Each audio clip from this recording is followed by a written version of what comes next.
বেলা বাজে 10:45। আবির বিছানায় হেলান দিয়ে বসে ফোনে কিছু করছে। অভিমানী মেঘ ঠোঁট ফুলিয়ে আবিরের দিকে তাকিয়ে আছে। মেঘ সেই ভোরবেলা থেকে সমুদ্র যাওয়ার জন্য বায়না ধরেছে, কিন্তু আবির তার কথা কানেই তুলছে না। মেঘ হঠাৎই পুরু কণ্ঠে বলে উঠল, আপনি কি আমার কথা শুনতে পাচ্ছেন না? আবির ফোনের দিকে তাকিয়ে থেকে আস্তে করে বলল, বিয়ের পর থেকে কান একটু কম শুনি। কেন? সারাক্ষণ যেভাবে আপনি আপনি করেন, এসব শোনা থেকে কানে কম শোনা ভালো। মেঘ মন খারাপ করে বলো, চলুন না সমুদ্রে যাই। আবির হঠাৎই চোখ তুলে তাকালো। মেঘের কুচকানো কপার উল্টো ওষ্ঠ দেখে আবিরের অধরে কোণে মৃদু হাসি ফুটল। নিঃশ্বাস ছেড়ে নিজেকে ধাতস্থ করে ঠান্ডা কণ্ঠে বলল, ইস, তুমি তাকালেই আমার হৃদয়ে শনিতে ঢেউ বয়ে যায়। এই ঢেউয়ের নিকট সমুদ্র ঢেউ কিছুই না। মেঘ ভেঙচি কেটে বিড়বিড় করে বলল, আপনি একটা মেঘ সঙ্গে সঙ্গে নিজের মুখ চেপে ধরলেন। আবির প্রশস্ত আঁখিতে যে অদম্য কণ্ঠে বলল, বলো বলো, বইয়ের কাছে সভ্য সেজে বিশ্ব রকেট করার কোনো ইচ্ছে আমার নেই। আমি নষ্ট পুরুষ হলে আমার বইয়ের কাছে হব, পর নারীর চোখে না হয় সাধু পুরুষই হব। মেঘ চোখ ভরা আকুতি নিয়ে ফের প্রশ্ন করল, আপনি যদি সমুদ্রে নাই নিবেন, তাহলে ঘুমের মধ্যে আমাকে হাইজ্যাক করে এনেছেন কেন? মেঘের মুখে এমন কথা শুনে আবির ফিক করে হেসে উঠল। কণ্ঠস্বর কোমলতা মিশিয়ে বলল, বিয়ে করা বউকে হানিমুনে এনেছি, তার জন্য এত বড় কথা? আজই বউয়ের মুখে হাইজ্যাকার শুনতে হচ্ছে। এই জীবন রেখে কি হবে? মেঘ ভুরু কুচকে রাগী চোখে তাকিয়ে আছে। আবির এক মনে হেসে যাচ্ছে। মেঘ কিছু না বলে উঠে বারান্দায় চলে গেল। আবির বেশ কয়েকবার ডেকেছে, কিন্তু মেঘ রুমে আসার নামই নিচ্ছে না। আবির বিছানা থেকে উঠে বারান্দায় গিয়ে মেঘের পাশে ঘেঁষে দাঁড়ালো। মেঘের চুল শক্ত বাঁধন খুলে চুলগুলো উন্মুক্ত করে দিল। মেঘের সুদীর্ঘ কেশরাশি বাতাসে এলোমেলোভাবে উঠছে। মেঘ চোখ ঘুরিয়ে আবিরের দিকে তাকালো, তবে কিছুই বলল না। আবির মুচকি হেসে আস্তে করে বলো, হৃদয়ে প্রেমের আগুন জ্বালিয়ে ওই মানে কেন চেয়ে যাও অন্তরালে? মেঘের নীরবতা দেখে আবির মোলায়েম কণ্ঠে ফের বলল, রাগ করে না জানো, বিকেলে ঘুরতে নিয়ে যাব, আপনি রুমে যান, আপনার সাথে কোনো কথা নেই। সত্যি তো? হ্যাঁ। ঠিক আছে। আবির ভাব নিয়ে রুমে চলে আসছে ঠিক, কিন্তু মেঘ আর আসছে না। 5 মিনিট পেরিয়ে 10 মিনিট হতে চলো, মেঘের রুমে আসার কোনো নামই নেই। আবির ফোন হাতে নিয়ে রাকিবের নাম্বারে কল দিল। রাকিব কল রিসিভ করে গুরুগম্ভীর কণ্ঠে বলল, খুব সুখে আছিস না? দরকারে কল দিল, রিসিভ করা প্রয়োজন মনে করিস না। বউ পেলে আগেই তো সব ভুলে যেতিস, এখন আর কি বলবো? শুধু একটা কথা বলি, বউ কিন্তু আমারও আছে। আবির রাকিবের কথা প্রত্যুত্তরে কিছু না বলে হঠাৎই উচ্চস্বরে বলতে শুরু করলো, রাকিব রে, তুই ঠিকই বলেছিস। রাকিব থতমত খেয়ে জিজ্ঞেস কর, আমি এবার কি বলেছিলাম? আবির দাঁতে দাঁত চেপে বিড়বিড় করলো, চুপ থাক। আবির প্ররাগ কণ্ঠে ফের বলল, বিয়ে তো করেছি, কিন্তু এখন বুঝেছি তুই যা বলেছিস একদম ঠিকই বলেছিস। ভেবেছিলাম বিয়ে করলে সব ঠিক হয়ে যাবে, কিন্তু আমি ভুল ছিলাম। এই দুদিনে আমি আমার গার্লফ্রেন্ডের শূন্যতাগুলি করতে পারছি। ওপাশ থেকে রাকিব চাপাস্বরে বলল, কত নাটক করে বিয়েটা করলি, এখন আবার গার্লফ্রেন্ড খুঁজছি? হারামি কোথাকার। আবির কণ্ঠ দ্বিগুণ ভারী শৃঙ্গে তুলে আবারও বলে উঠল, রাকিব, তুই তাকে বলে দিস আমি খুব মিস করছি তাকে। মেঘ রুমে আসতেই আবির ফিসফিস করে বলে উঠল, কাজ হয়ে গেছে, রাখি এখন। মেঘ রাগান্বিত কণ্ঠে হুঙ্কার দিল, আপনি কাকে মিস করছেন? আবির অন্যমনস্কভাবে উত্তর দিল, আমার গার্লফ্রেন্ডকে। কে সে? ছিল কোনো এক মায়াবতী। একদম ফাজলামো করবেন না, আমি কিন্তু সিরিয়াস। আমিও সিরিয়াস। তুমি বিশ্বাস করবে না, সে আমাকে পাগলের মতো ভালোবাসতো। আমাকে দেখার জন্য দিনরাত ছটফট করতো। আমার সাথে কথা বলার জন্য, ঘুমোতে যাওয়ার জন্য দেওয়ানা ছিল। অথচ তুমি? সামান্য কথাতে মেঘের দু চোখ টলমল করছে। একরাশ মন খারাপের মুহূর্ত মনের উঠানে অন্ধকার নেমেছে। বুকে বাম পাশে তীব্র যন্ত্রণা হচ্ছে। মেঘের মন বলছে, আবির মেঘ ব্যতীত অন্য কাউকে ভালোবাসতেই পারে না, কিন্তু মস্তিষ্ক যেন মনের কিছু বুঝতেই চায় না। তিক্ততা বিষিয়ে দিচ্ছে মেঘের কোমল মনটা। আবির মুড নিয়ে অন্যদিকে তাকিয়ে আছে। আচমকা নাক টানার শব্দ আবির দৃষ্টি ফেলায়।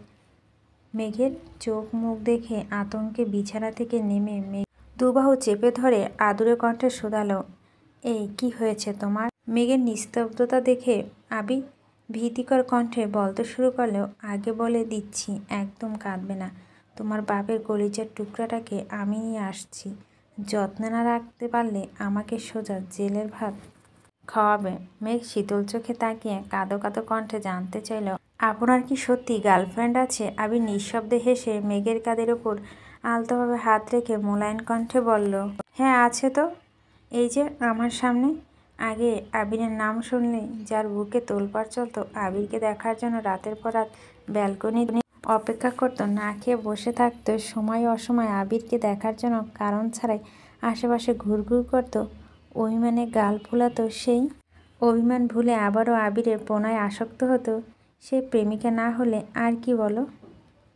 আবির ভুরু গুটে ধীর কণ্ঠে ফের বলো, বউ তুমি প্রেমিকা হিসেবে ভালো ছিলে, কারণ তখন তুমি আমার জন্য উন্মাদ ছিলে।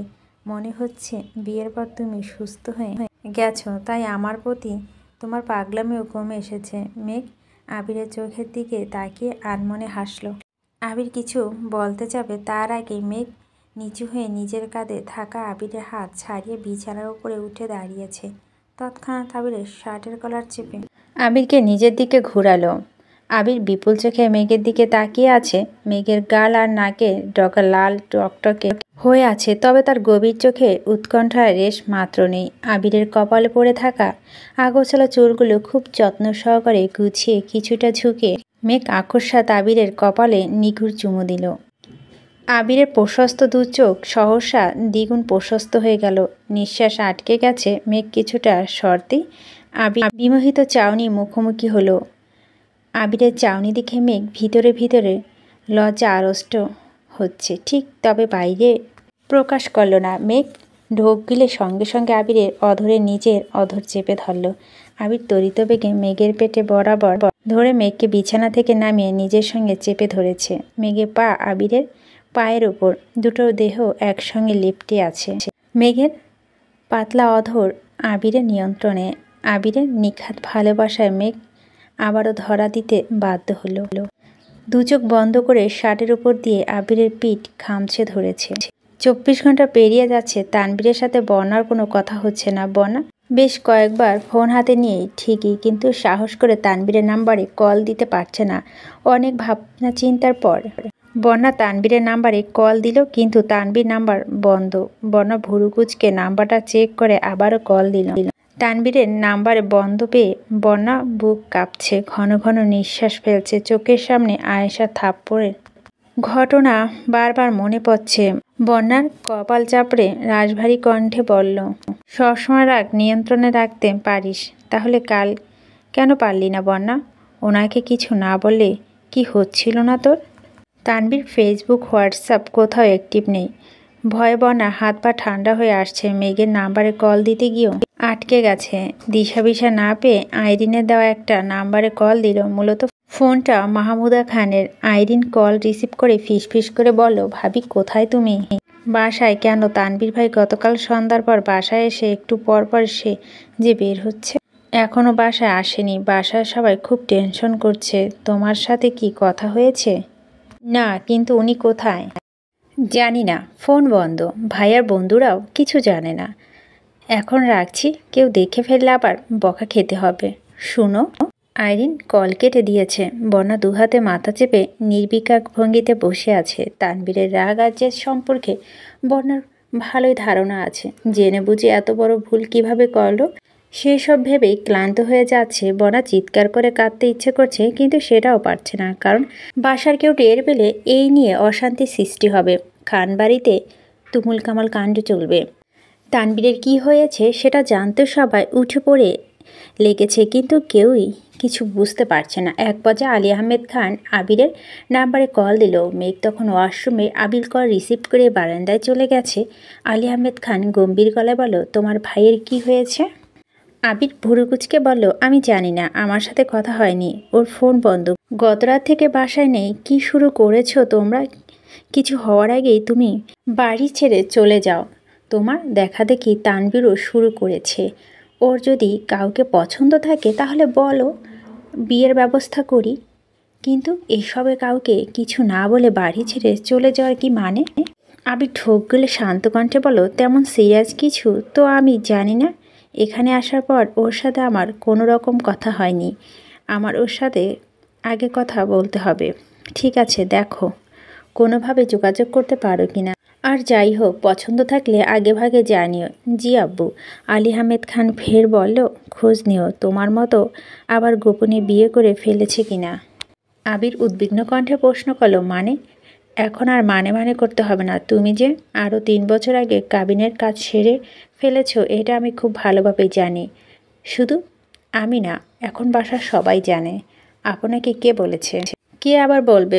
তোমার প্রাণপ্রিয় ভাই তানবীর। তোমার বিয়েতে আমি যেন কোনো প্রকার বাধা সৃষ্টি না করি তার জন্য আমার পায়ে ধরে শুধু বাকি রেখেছে। আমি মানছি না বলেই এক পর্যায়ে নিজের ঘাড়ে তোমাদের বিয়ের সব দায় নিয়ে বহুবার রিকোয়েস্ট করে আমাকে রাজি করিয়েছে। ভেবো না তোমার বিয়েতে আমি এমনি এমনি রাজি হয়ে গিয়েছি। আমি শুধু তানবীরের অসহায় মুখটা দেখে রাজি হয়েছি। আমি যদি সেই দিন রাজি না হতাম তাহলে তোমাদের ভাইয়ে ভাইয়ের সম্পর্ক নষ্ট হতো, যেটা আমি কোনোদিনও চাই না। আমি যেমন আমার ভাইয়ের সবসময় আগলে রেখেছি, আমি চাই তোমাদের সম্পর্কটা এরকম থাকুক।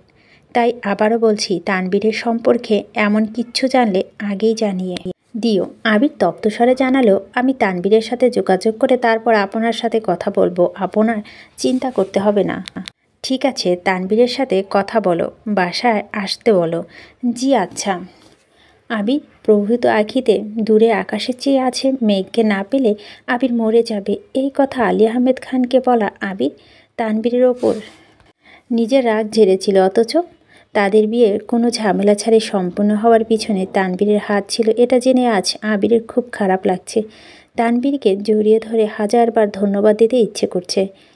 আবির সঙ্গে সঙ্গে তানবীরের নাম্বারে কল দিল। সবার মতো আবিরও নাম্বার বন্ধ পেল। আবির কল দিতে দিতে আনমনে রুমে ঢুকতেই মেঘের লম্বা চুল আবিরের চোখে মুখে লাগে। মেঘের ভেজা চুলে পানিতে আবির মুখসহ গলা পর্যন্ত ভিজে গেছে। মেঘ পিছনে ঘুরে আবিরকে দেখে ভীত কণ্ঠে বলতে শুরু করলো, সরি, আমি সত্যি আপনাকে দেখিনি। আবির মুচকি হেসে বলল, বিয়ের পর বইয়ের ভেজা চুল চোখে মুখে না লাগলে বিয়ে ফিলি আসে না। যাক, অবশেষে নিজেকে সর্বাঙ্গিনী স্বামী মনে হচ্ছে। মেঘ চিবুক নামিয়ে কয়েক কদম পেছাতে আবির আশ্চর্য নয়নে ডাকলো। মেঘের পরনে আবিরের একটা সাদা শার্ট, সঙ্গে প্লাজো, গলায় একটা এসকাবোনা পেঁচানো। আবির বিধ্বস্ত আঁখিতে তাকিয়ে আছে। মেঘ চোখ তুলে তাকে কিঞ্চিত হেসে বলল, এভাবে তাকিয়ে আছেন কেন? সুন্দর লাগছে না খুব? মেঘ মোলায়েম কণ্ঠে বলল, ঘুরতে যখন নিয়ে যাবেন না তখন এত সুন্দর ড্রেস আর শাড়ি পরে কি হবে? তাই রাগ করে আপনার শার্ট পরে ফেলেছি। একবার বলুন ঘুরতে নিয়ে যাবেন, তাহলে এখনই সাজুগুজ করব। আবির মৃদুস্বরে বলো, থাক না, এভাবে ভালো লাগছে, কাছে আসো, হাতাটা ঠিক করে দেই। মেঘ ভেঙচি কেটে বিড়বিড় করল, আমি আপনার নতুন শার্ট পরে নিয়েছি, আপনার কি রাগ লাগছে না? যেখানে আমি তোমার সেখানে শার্ট, আর এমন কি? এদিকে আসো। মেঘ এগিয়ে আসলো। আবির মেঘের পরনের শার্টের হাতা ফোল্ড করতে করতে ধীর কণ্ঠে শুধালো, বর্ণার সাথে ইদানিং কোনো কথা হয়েছে? না কেন? তানবীরের সাথে বর্ণার মনে হয় কোনো ঝামেলা হয়েছে। সাকিব কাল মেসেজ দিয়ে শুধু বলেছিল তানবীর বর্ণার সাথে আলাদাভাবে কথা বলতে যাচ্ছে, কিন্তু তারপর কি হয়েছে কে জানে। তানবীরও নাকি কিছু বলেনি। একটু আগে আব্বু কল দিয়েছে, বলো রাত থেকেই তানবীর বাসায় নেই। মেঘ শীতল কণ্ঠে শুধালো, বাসায় নেই মানে কোথায় গেছে? কেউই জানে না। তানবীর ফোন বন্ধ। বর্ণাকে কল দিলে জিজ্ঞেস করে কোনো সমস্যা কি না। আচ্ছা। মেঘ সঙ্গে সঙ্গে বর্ণার নাম্বারে কল দিল। বর্ণা কল রিসিভ করে স্বাভাবিক কণ্ঠে জানতে চাইল, কিরে কেমন আছিস? মেঘ উত্তর না দিয়ে উল্টো গুরুভাব কণ্ঠে বলল, এই তার ছেঁড়া বদের হাড্ডি, তুই আমার ভাইকে কি বলেছিস? আবির রাগান্বিত কণ্ঠে হুঙ্কার দিল, এসব কি ধরনের ভাষা? মেঘ আর চোখে আবিরের দিকে তাকিয়ে বেকুবের মতো হাসলো। আবির যে তার পাশে বসা এটা কয়েক সেকেন্ডের জন্য মেঘ ভুলে গিয়েছিল। মেঘ আস্তে করে ঢোক গেলে শান্ত কণ্ঠে বলল, ভাবি আপনি আমার ভাইকে কি বলেছেন? আবির মৃদু হাসলো। বন্যা উষ্ণ স্বরে বলতে শুরু করলো, আমার যা ঠিক মনে হয়েছে তাই বলেছি। ওনাকে আমার ভালো লাগে বলে এই না, আমি আমার পরিবারের অমতে গিয়ে সব সিদ্ধান্ত নিব।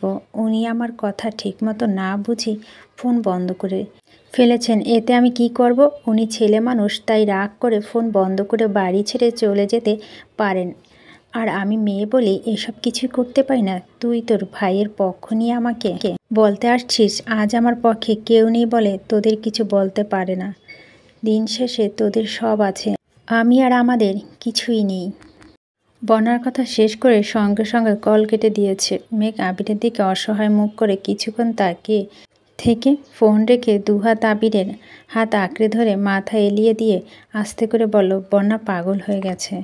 এখন তোমার কি হয়েছে? ওদের চিন্তায় আমার মাথা ঘুরছে। আবির কিছু না বলে আসিফের নাম্বারে কল দিল। রিসিভ করতে আবির একদম বলতে শুরু করলো, ভাইয়া আমি তোমাদের বিয়ে হানিমুন আটকিয়েছিলাম, তার জন্য আন্তরিকভাবে দুঃখিত। আমার পক্ষ থেকে তোমাদের জন্য স্পেশাল অফার, আগামীকাল থেকে 3 দিন আমার পক্ষ থেকে তোমাদের হানিমুন অফার। আইরিন, রাকিব, মিম, তানবীর সবাইকে নিয়ে আসবে। 2-1 জন স্পেশাল গেস্ট আসছে, তাদেরকেও নিয়ে আসবে। বুঝতে পেরেছ? আসিফ ভারী কণ্ঠে বলল, এটা কাপল হানিমুন অফার ছিল নাকি ফ্যামিলি প্যাকেজ ছিল? ভাই আসবেই যখন একা কেন? এই সুযোগ সবাই ইচ্ছে পূরণ হয়ে যেত। তোমার দায়িত্ব শুধু ওদের নিয়ে আসা, তারপর তোমাদের মুক্ত। তানবীরকে কোথায় পাবো? ওর ফোন তো বন্ধ। সেসব আমি দেখছি। তুমি কাল সবাইকে নিয়ে আসবে, এটা ফাইনাল। আচ্ছা। আকাশ জুড়ে রগরগে তারার মেলা, প্রকৃতি ছেয়ে আছে অদ্ভুত শীতলতায়। সমুদ্রের উর্মিলা ঢেউ শরীরের সাথে সাথে মনকেও প্রাণবন্ধ করে তুলছে। মেঘ আবিরের হাতে হাত রেখে সমুদ্রের পাড়ে হাঁটছে, চোখে মুখে উজ্জ্বলতা, অদ্ভুত এক ভালো লাগা। মন আশান্ত হয়ে উঠছে। সমুদ্রের পানি আপন বেগে এসে দুজনের পা ভিজে দিচ্ছে। মেঘ সীমাহীন সমুদ্র পানে দীর্ঘক্ষণ তাকিয়ে থেকে আচমকা আবিরের অভিমুখে তাকায়। আবিরের মেঘে মুখোমুখি দাঁড়িয়ে উদ্দীপ্ত কণ্ঠে বলে, আমি যেই দিন প্রথমবারের মতো কক্সবাজার এসেছিলাম, সেই দিনই মনে মনে প্রতিজ্ঞা করেছিলাম, এরপর আসলে তোকে নিয়েই আসব। তানবীর অবশ্য আগেও কয়েকবার বলেছিল তোদের সবাইকে নিয়ে আসার জন্য, কিন্তু আমি রাজি হইনি। কেন? বাড়িতে আবেগ নিয়ন্ত্রণ করে চলছি বলেই। এই না যে আমি অনুভূতিহীন ছিলাম। বইয়ের সাথে বোনের মতো আচরণ করা কতটা শাস্তিস্বরূপ এটা তুই কি বুঝবি? তখন তোদের নিয়ে আসলে নিজে কোনোভাবে নিয়ন্ত্রণ করতে পারতাম না। মেঘ আবিরের দিকে তাকিয়ে মুচকি হাসলো। ঘণ্টাখানেক ঘুরে ডিনার করে দুজন একটু রাত করেই রিসোর্সে ফিরছে। আবির মেঘের ফোন থেকে বন্যার নাম্বার বের করতে যাবে, আকস্মাত আবিরের নাম্বারটা চোখ পড়ল। আবির মৃদু হেসে আমার আবির এর পিছন থেকে ভাই শব্দটা ডিলিট করে দিয়েছে। বন্যা নাম্বার বের করে একটা মেসেজ লিখে পাঠিয়েছে। মেঘ বিকেল থেকে বন্যার বোনকে কম করে হলে 50 বার কল দিয়েছে। রিতকে বলা মাত্রই কক্সবাজার আসতে রাজি হয়ে গেছে। বন্যার বোন শুনে রাজি না হলেও মেঘের তুমুল জোড়াজুড়িতে এক পর্যায়ে বাধ্য হয়ে বন্যাকে পাঠাতে রাজি হয়েছে। মেঘ বলছিল বন্যার আপু যেন তাদের সাথে আসে, কিন্তু সময়ের অভাব যেতে পারছে না। বন্যার বাসায় সবাই রাজি হলো, বন্যা কক্সবাজার যেতে একদমই রাজি না। মেঘের অতিরিক্ত জোড়াজুড়ির জন্য এক পর্যায়ে মেঘের কল রিসিভ করাই বন্ধ করে দিয়েছে। মেঘ শুয়ে শুয়ে অনর্গল তানবীরের আর বন্যার কথা বলেই চলেছে। আবির অনেকক্ষণ যাবৎ ট্রাই করতে করতে একসময় তানবীরের ফোনে কল ঢুকেছে। তানবীর কল রিসিভ করে স্বাভাবিক কণ্ঠে জানতে চাইল, তোমরা কেমন আছো? আবির উত্তর না দিয়ে তপ্তস্বরে বলল, আগামীকাল তোরে আসিফ ভাইয়া, ভাবি, আইরিন, মিমরা সবাই কক্সবাজার আসছে। তোর ইচ্ছে হলে তাদের সাথে আসতে পারিস। তানবীর শান্ত কণ্ঠে বলল, আমার আপাতত ইচ্ছে নেই। তোমরা আনন্দ করো। তানবীর ভারী কণ্ঠে বলে উঠল, সমস্যা নেই, তোর ইচ্ছে না থাকলেও মনের বিরুদ্ধে আসতে হবে না। বন্যা তার ভাই আসবে, এই আর কি। ঠিক আছে, রাখি তাহলে। বন্যা কক্সবাজারে যাবে? হ্যাঁ, আমাদের সাথে। মানে? আসিফ ভাইয়া, মিম, আইরিন ওদের সাথে। হ্যাঁ, তুইও তো আসবি না? থাক তাহলে। তানবীর স্বাভাবিক কণ্ঠে জানতে চাইল, কয়টায় রওনা দিবে? আমি জানি না, আসিফ ভাইয়া জানে। আমি আসিফ ভাইয়াকে কল দিচ্ছি, তোর ইচ্ছে। আবির কল কেটে মেঘের দিকে তাকিয়ে ভুরু নাচালো। মেঘ সহাস্য বলে উঠল, আপনার মাথায় এত বুদ্ধি কোথায় থেকে আসে? এসব তো কিছুই না, আমার মাথায় অন্য কিছু ঘুরছে। কি এখন বলবো না, আগে ওদের অবস্থাটা বুঝি তারপর। আপনি তো ভাইয়াকে বলে দিলেন বন্যা আসবে, বন্যা যদি না আসে? তোমার বান্ধবীকে এমন এক মেসেজ পাঠিয়েছি, তার ইচ্ছে না থাকলেও আসতে বাধ্য। কি মেসেজ? আবির মেঘের ফোনে মেঘের হাত দিয়ে বলল, দেখো মেসেজে লেখা, শুরুতেই সরি বলে দিচ্ছি, কারণ খুব সম্ভবত আমি আমার দেওয়া কথা রাখতে পারবো না। আপনাকে ভাবি বানানো অচিরে ভুলে যেতে হবে। আপনি ভাইয়াকে কি বলেছেন আমি জানি না, কিন্তু তারপর থেকে ভাইয়ার মনের অবস্থা খুব খারাপ। ভাইয়ার অবস্থা দেখে বাসার সবাই সিদ্ধান্ত নিয়েছে ভাইয়ার মনে ভালো হলে 72 ঘন্টা পর ভাইয়াকে বিয়ে করাবে। পাত্রীও রেডি আছে, আপনি সম্মতি না দিলে আমার কিছু করতে পারছি না। ভাইয়া রাগ করে বাসা থেকে বেরিয়ে গেছে, তবে 72 ঘন্টার মধ্যেই সঠিক সমাধান না আসতে পারলে 72 ঘন্টা পর পরিবারের পছন্দ কি মেনে নিতে হবে। আপনি যদি আমার ভাইয়াকে পছন্দ করেন তাহলে আগামীকাল তাদের সাথে কক্সবাজার আসবেন, আর যদি মনে করেন আপনার আমার ভাইয়াকে প্রয়োজন নেই তাহলে 72 ঘন্টা পর আপনার আমাদের বাসায় বিয়ে দাওয়াত রইল। আপন ভাবি হতে না পারলেও দূর সম্পর্কে ভাবির সমান মূল্যায়ন করব। আপনার জীবন আপনার সিদ্ধান্ত, ভালো থাকবেন। আপন ভাবি বলতে পারছি না তাই। আবারও সরি। মেঘ মেসেজ পড়ে হাসছে নাকি মন খারাপ করবে সেটাই বুঝতে পারছে না। হঠাৎই প্রশ্ন, আপনি যে মেসেজ পাঠিয়েছেন বন্যা কি বুঝে যায়? বুঝলে বুঝবে, আজ না হয় কাল সে আমাদের বাড়ি বউ হবে, সব কিছুই জানবে, কিন্তু আপাতত তাদের মধ্যকার ঝামেলা মেটানোর প্রয়োজন। মেঘ আকস্মাৎ আল্লালি কণ্ঠে বলে উঠল, বন্যাকে যত তাড়াতাড়ি সম্ভব ভাবি বানানোর ব্যবস্থা করুন প্লিজ, আমার আর ভালো লাগে না। আবির মোলায়েম কণ্ঠে জানতে চাইল, তুমি তাই চাও? ঠিক আছে ম্যাডাম, তুমি যা চাইবে তাই হবে। বন্যা কাঁথা দিয়ে চোখ মুখ ঢেকে শুয়ে আছে। সব কাজ শেষ করে বন্যার বোন রুমে আসছে। বন্যাকে এভাবে শুয়ে থাকতে দেখে শক্ত কণ্ঠে বলল, কি হয়েছে তোর? বন্যা নাক বরাবর কাঁথা নামিয়ে মৃদু স্বরে বলল, কিছু হয়নি।